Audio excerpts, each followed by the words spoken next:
So here we are. Camp starting next week, and Sam Gagner is the essential addition along with Rick Bowness.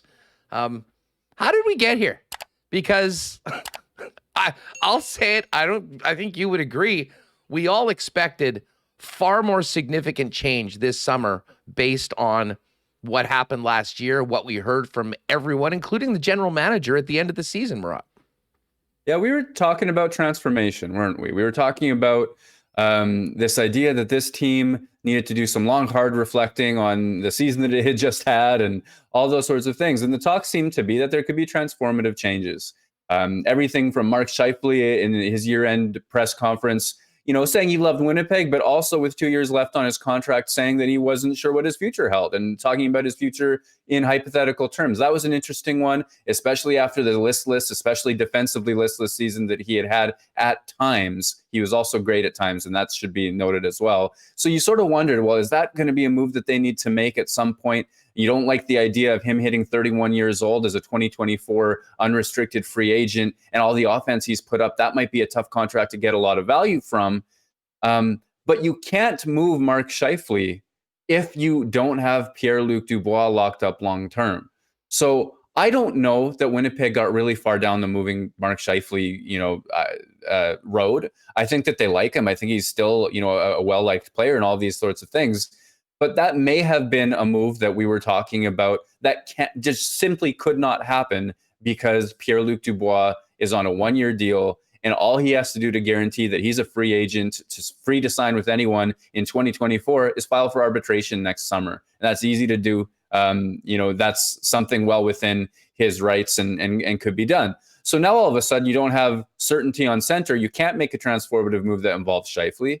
We're fairly confident. I'm fairly confident that Winnipeg pursued a Blake Wheeler trade, especially in and around the draft, and then found that he did not have value in the way that you would hope that he would, given his stature and his contributions to the team and his offense over the years. But, you look around the NHL with the cap situation being what it is. I know Vegas was sort of under a barrel a little bit. They needed to get cap compliant, but they traded Max Pacioretty, a younger, better goal scorer with less term left on his contract and less money left on his contract too, got future considerations in return. And imagine Winnipeg trading the captain for the last several years and a day one Winnipeg Jet for nothing. I just don't think that that's a thing that can happen. So even if they were open to a mutual parting of ways, Wheeler and the Jets, I think that it just didn't shake out in that particular direction. And now it's about, well, hey, I've been gone for a while, but did Wheeler return Bonus's text? Did they ever have that phone call that they were talking about way back when Bones got hired? And, what's that been like? And what have the plans been in terms of what Wheeler's role is going to be and all those sorts of things? And that's not even getting to the defense. The defense is the one that I honestly don't understand, because I can see roadblock to transformative change up front, especially if you put aside all the cynicism and you just want to be an optimist. I mean, these are good hockey players we're talking about, Wheeler, Scheifele, Dubois. Why wouldn't you want to take one more look at them, especially that Scheifele-Dubois combination down the middle, and say, hey, well, we acquired these guys for a reason. We believe they complement each other really well. Those are two very good centers. Maybe we can make the playoffs with these guys and see what we can accomplish there. So I can see that. On defense, I don't know exactly what's happening there, because not only do they not clear a veteran to make room for, Ville Heinola or Dylan Samberg or name your prospect defenseman of choice, but they add Kyle Capobianco, who is a veteran who would require waivers to be sent down to the AHL if need be. Jonathan Kovacevic loses his waivers exemption, and I think he's a perfect 6'7" defenseman. He's right-handed, big, versatile, positive attitude. I think that oftentimes you like a veteran to be a number 7 guy, but he has all of those sorts of elements about him as a person where you'd imagine a 7th D-man job would be open to him. And then you have all these veterans in front as well. And it would seem strange to me if Ville Heinola and Dylan Samberg have the training camps of their lives and get sent back to the Moose and go back there. The Moose added minor league defensemen as well. So there's a bit of a logjam that yet persists. I don't see that logjam being blown wide open, but that's the one what have the offers been like? What have the calls been like? And why are the Jets responding in the way that they are? Maybe they just don't want to waste capable players for nothing, or maybe there's a different strategy at hand that I can't figure out, or they believe they have to go all veterans for a shot at the playoffs or what have you. That's the one that we're still waiting on, I think. Yeah, the logjam on the blue line is fascinating. It has been something that, we've talked about really since the end of last season, looking ahead to the fact that, you'd like to see Ville Heinola get a legitimate shot. Dylan Samberg showed that he is ready to go. And you mentioned Johnny Kovacevic, who's been a great part of this organization, has some NHL potential, and you would risk losing for nothing. I mean, the only thing I can imagine right now, and I guess maybe we read the tea leaves a little bit, Dmitry Kulikov got traded for good old future considerations, essentially take him for nothing. I still find it hard to believe that would have been that would have been the market for some of the Winnipeg Jet defensemen that potentially could have been on the move. But I guess there is something to be said for sticking to your guns and believing in the value of the players that you have and keeping them. But that doesn't solve your problems, because the problems are still there.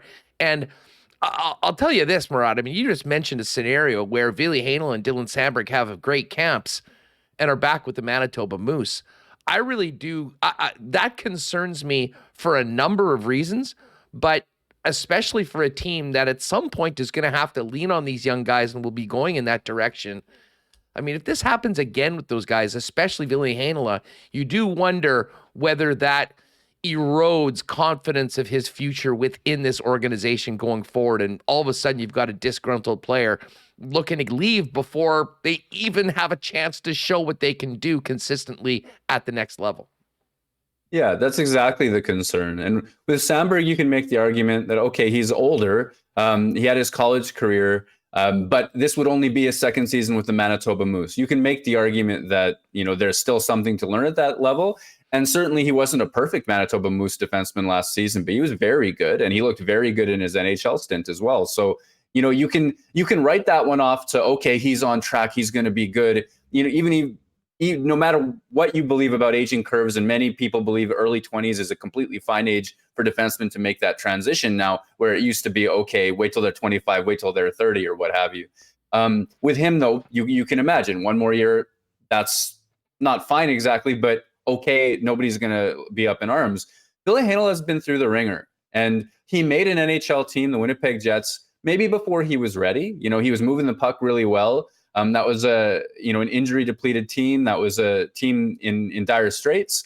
Goes to the AHL. There's the 2020 season, or 2021 season, pardon me, with the bubble with the taxi squad situation, pardon me, where he goes a month without playing an AHL or NHL game. And that could not possibly have been good for his development, and would have been a challenge for him personally as well. And then this most recent year is the first year you can make the argument, well, hey, they actually got a whole bunch of veterans. It makes a little bit of sense that he would play in Manitoba and wait for his opportunity, get his opportunity, and seize it. And he's just seen so many different versions of him not sticking to the NHL with the Winnipeg Jets. And, by all accounts, his attitude is still positive. You'll notice I believe he's in the pictures that the Jets released of those casual, captain skates, as they call it. The Jets put out some pictures of it this most recent weekend. I think he's doing everything to prove to everybody he's not checking out. He's doing everything he can to serve his career and do everything to make that NHL job. But he could still get squeezed out. And how many years can that happen to a player before he believes that he's not part of the vision anymore? And that's not woe is Ville, woe is Ville. At the same time, maybe that's a legitimate indication on the Winnipeg Jets' part that they haven't viewed him as a solution going forward as well. And maybe they view the size, and they view the portions of his game where he's going to need to defend in his own zone as well as a concern, in a way that maybe people who've watched the AHL are less concerned about, because he's quietly effective there. Yeah, but I think one way or the other, I mean, you would understand if you were in that position, maybe taking it that way after happening again. All that being said, we're talking about something that is possible to happen in 4 weeks or 5 weeks.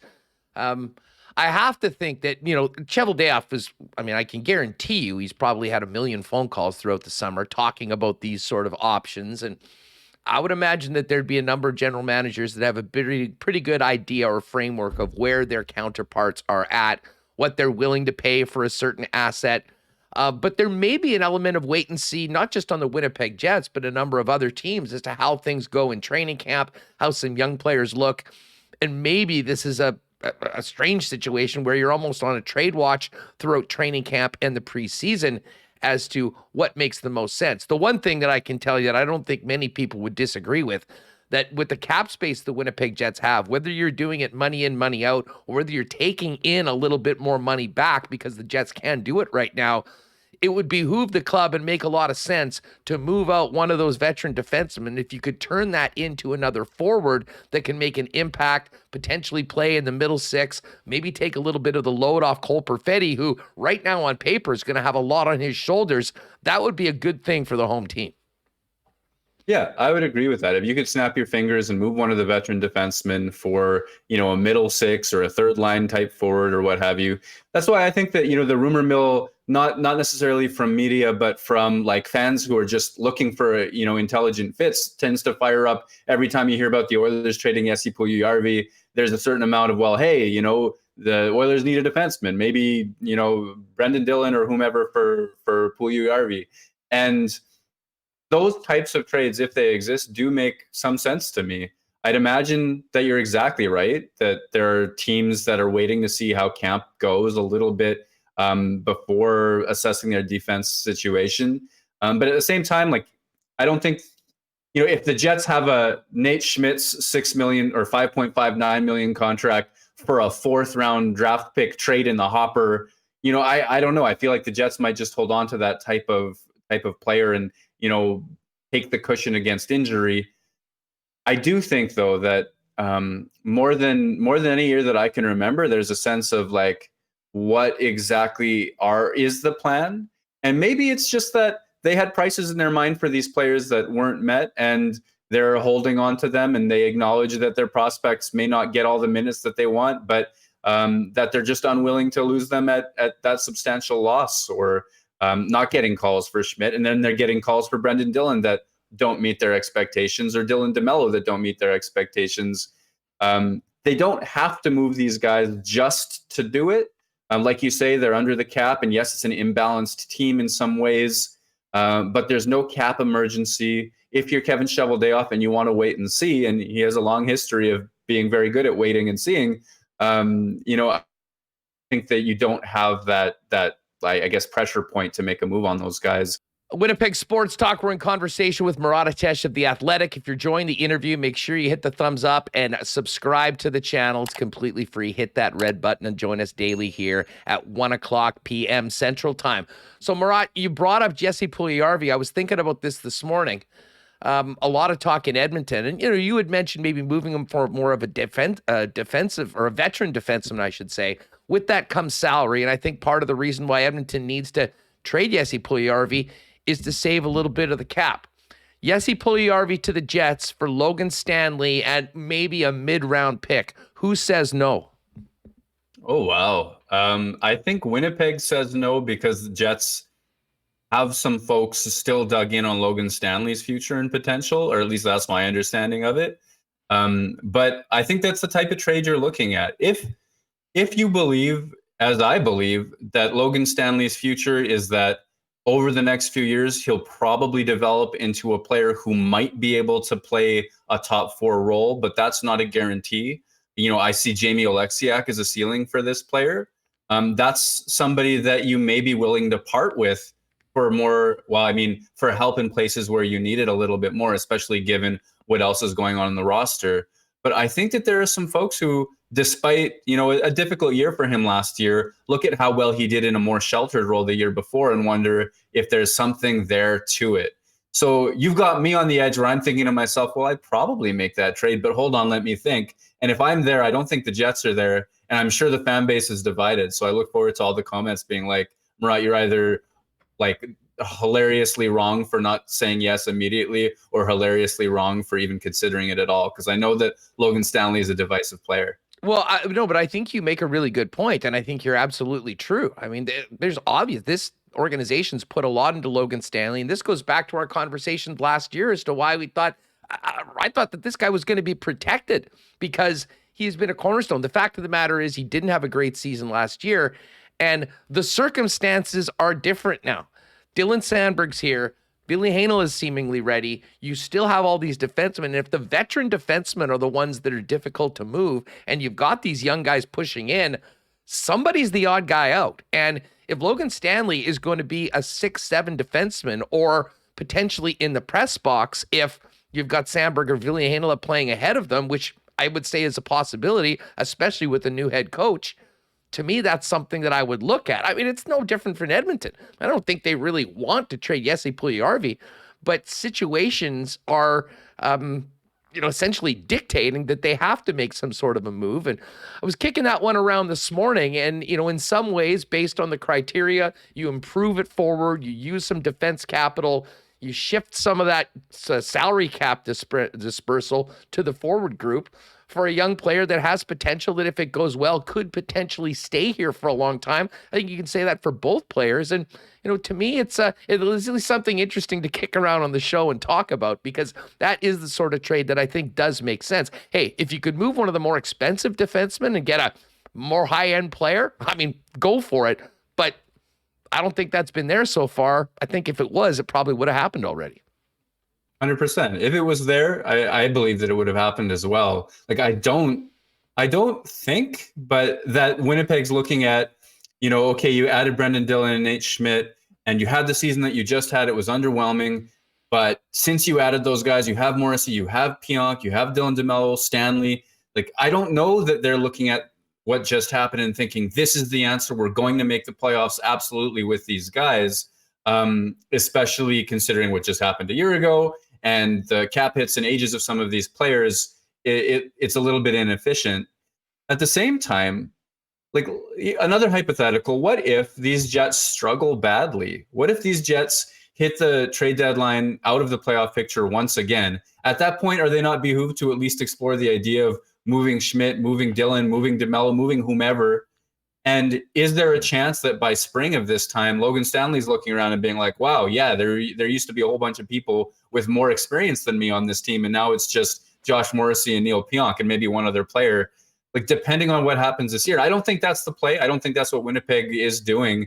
But if this very clear bubble area team that might make the playoffs, that, probably, I think odds makers would say probably won't, without quite a lot of improvement, if they're out of the picture, then maybe they finally do move some of the veterans at the trade deadline. And now all of a sudden, Stanley is a more important player to the team than he was today, which, right now, if you're looking at those guys, he's maybe a little more expendable. Well, I mean, listen, under that scenario, and I kind of believe almost, before the trade deadline, we're going to know one way or the other, which way this team is going. If in the first 25 to 30 games, the team isn't improved and they're looking like it's going to be a real uphill battle, you maybe start having those conversations about the defense, but that's going to be secondary when we're talking, because, once you get around to that trade deadline, it's not going to be about defensemen with 2 more years on the deal. It's going to be about Scheifele. It's going to be about Pierre-Luc Dubois. I mean, those are the guys that have 2 years left of team control. If you trade them this season, if you believe it's in your best interest to do that, you're trading and getting value for a player that will have 2 playoff runs in wherever they go. And as I said, hopefully we're not talking about that. Hopefully we're talking maybe an ad at the playoffs, at the trade deadline, and this team being playoffs. But I think there's so much uncertainty about what this team is after last year. It will certainly be part of the conversation. And I think that, every game early on in the season will be important to kind of see what this team is capable of and what that does to Kevin Cheveldayoff's position when it comes to adding or subtracting from the current roster. But we've got to talk about the captain for a second, Murat, because you did mention, it is believed by many that the team and the player were open to moving on. It hasn't happened. There's been so much talk about the leadership group overall, maybe some time. It was time at the end of last year to see that maybe move on. What do you make of Blake Wheeler's situation coming in? We haven't heard from him yet. I'll be fascinated to see here, much like we heard from Mark Scheifele when sitting down with Sara. I'm not sure what the environment will be, whether it will be with Sara, whether it will be with the assembled Winnipeg media first. But thoughts on Wheeler's situation and how it's very different this year than it maybe has been as the face of the franchise for the better part of the last half decade plus? Yeah, I mean, I think that his stature within the team is, well known, well discussed.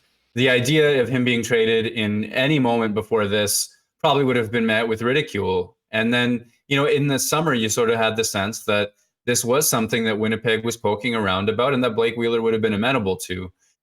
It would probably be, assuming that what we all believe is in fact the truth, and I think that it is, like, it would probably be a bit of a gut punch to think, well, wow, at this stage of my career, at this stage of salary, future considerations or what have you, or the need to eat money is what's out there. I don't know that that's how Blake Wheeler would think. Maybe not, but I think that there would be a bit of a gut punch in that.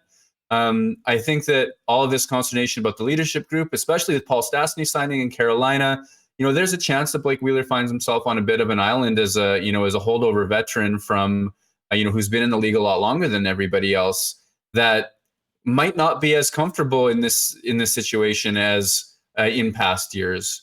At the same time, he's still a Winnipeg Jet, and he still has the captaincy. And even if Rick Bowness does something wild and crazy, like, hey, we're not going to have a captain for a while, we're going to see who the leader is, or something to that effect, he's new, he can get away with that sort of stuff.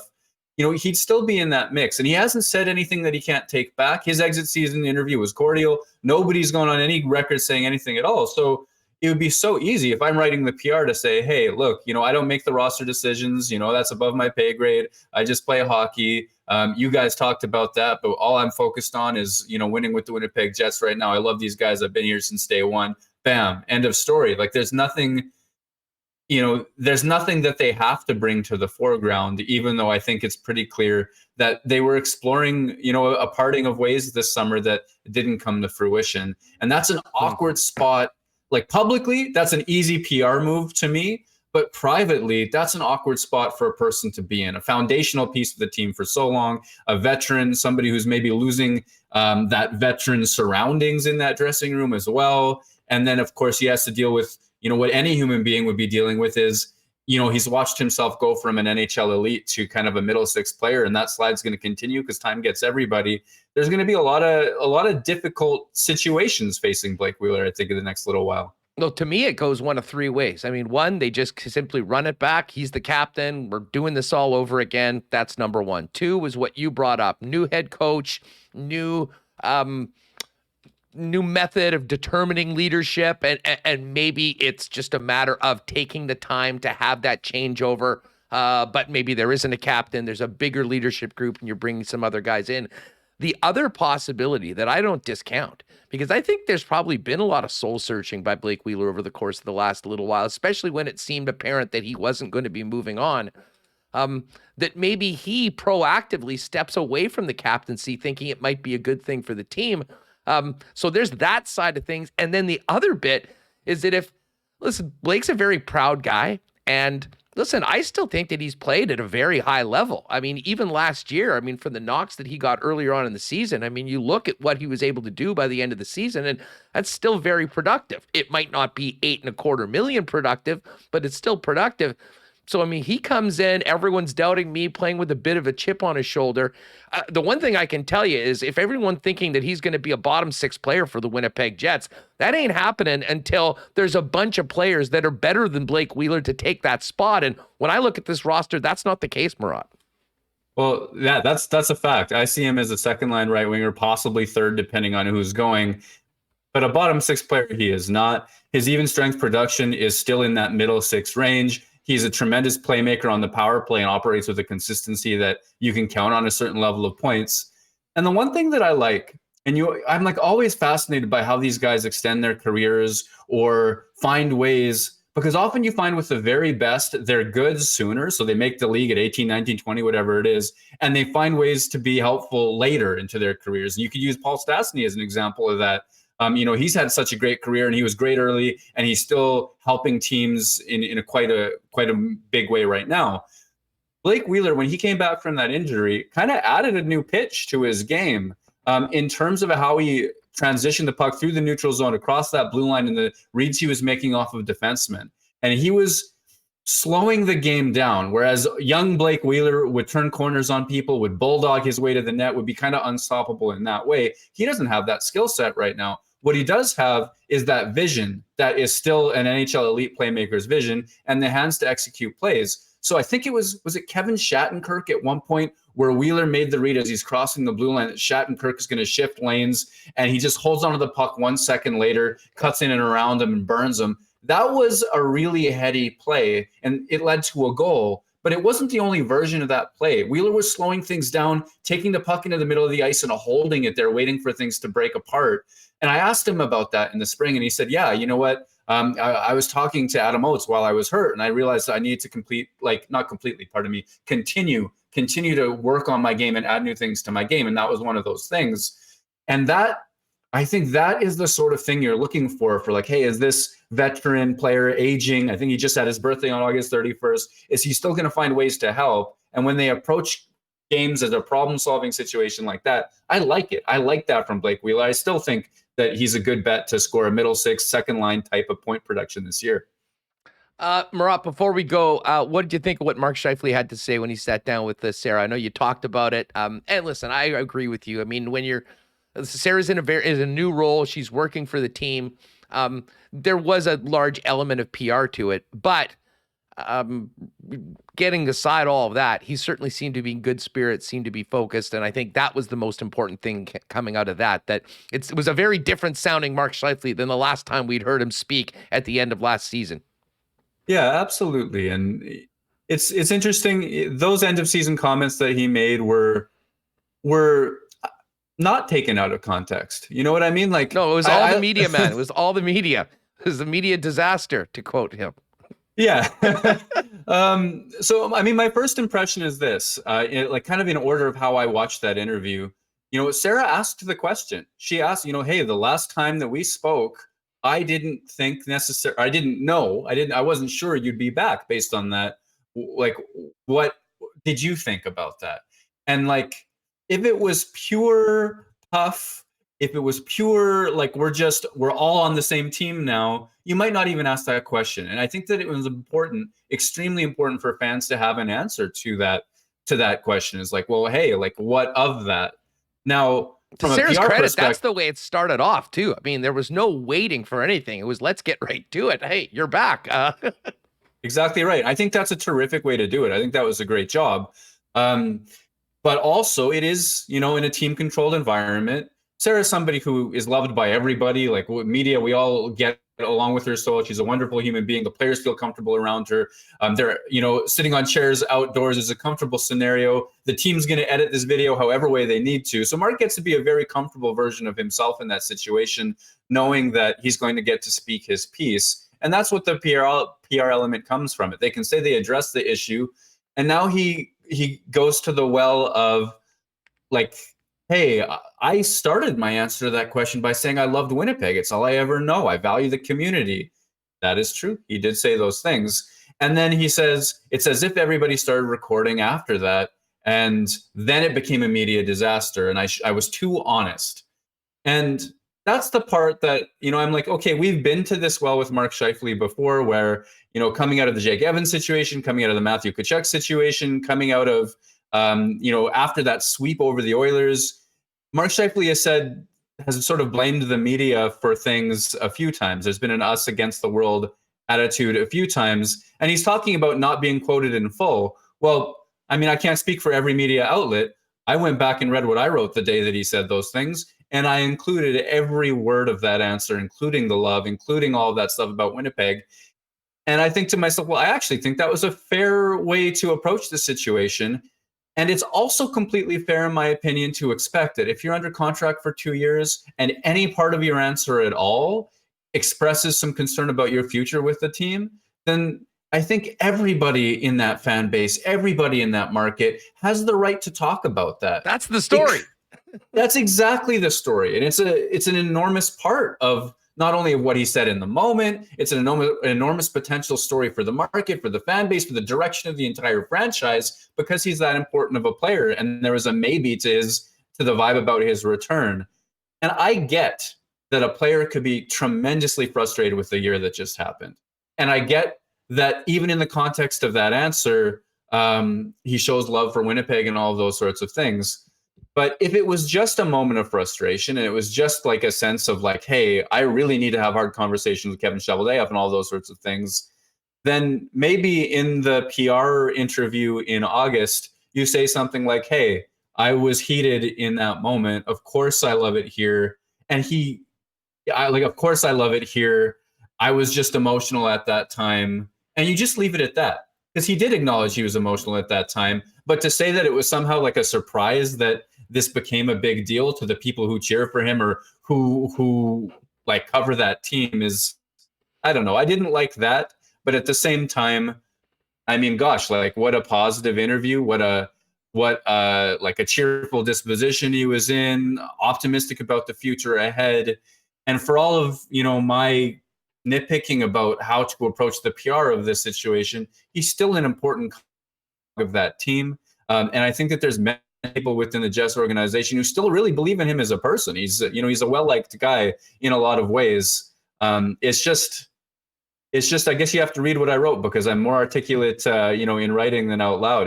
There's a lot of different angles to look at that from. And mine is, impressed by the PR and a little bit cynical about it as well. Well, you know what? I mean, you know me. I mean, I want this team to do well. The first thing that I took away from it was that I was happy and I was personally excited that he sounded like the old Mark Scheifele. And, hopefully that's the guy we get in training camp and getting this season.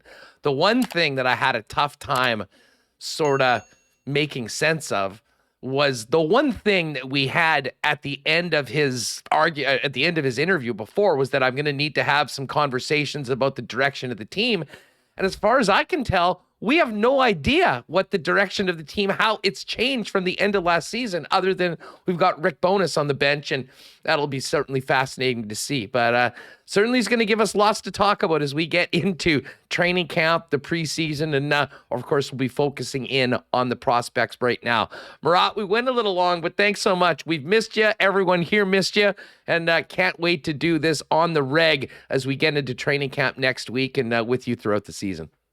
Hey, thanks so much. Excuse my preseason form, but we'll be fired up on coffee and all the things. And I can't wait to be doing this once a week with you again. Yeah, I'm all on board for it. Thank you. Enjoy the action on the weekend, pal. Thanks for doing this.